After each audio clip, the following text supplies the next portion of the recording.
Hi అండి. Vitamin A రిచ్గా ఉండి బోలెడని న్యూట్రియంట్స్ కలిగి ఉన్న ఈ మెంతికూరతో మెంతికూర ఉల్లికారం ఎలా చేయాలో ఇవాళ చూద్దామా.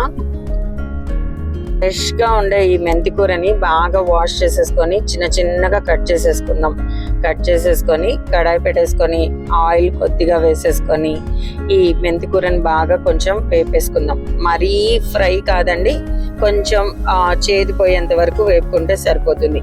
ఇది వేగే లోపల మిక్సీలో 2 పెద్ద ఉల్లిగడ్డలు, 4-5 వెల్లుల్లి, తర్వాత ఆల్ టైమ్ మ్యాంగోని యూజ్ చేస్తున్నానండి నేను ఇక్కడ. చింతపండు బదులు చిన్న ముక్క అయితే సరిపోతుంది.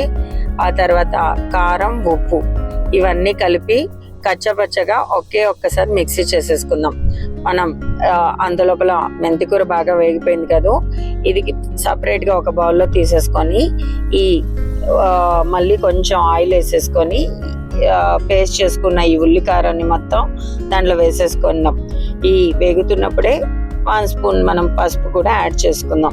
ఇది వేగే లోపల ఈ ఆల్రెడీ వేగిన ఈ మెంతికూరని ఒక్కసారి మనము మళ్ళీ మిక్సీ చేసుకుందాం. దీన్ని కూడా దాంట్లో వేసేసి బాగా దగ్గర పడే వరకు వేపాలండి. మధ్యలో 1 or 2 స్పూన్స్ గీ అయితే పడుతుంది, కానీ చాలా టేస్టీగా ఉంటుంది. తర్వాత ఒక చిన్న కడాయి తీసుకొని ఆవాలు, జీలకర్ర తోటి అండ్ దీనిలో కూడా కాస్త వెల్లుల్లి బాగా వేసుకోవాలండి.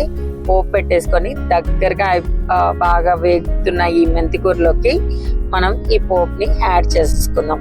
అంతే, మన మెంతికూర ఉల్లికారం రెడీ.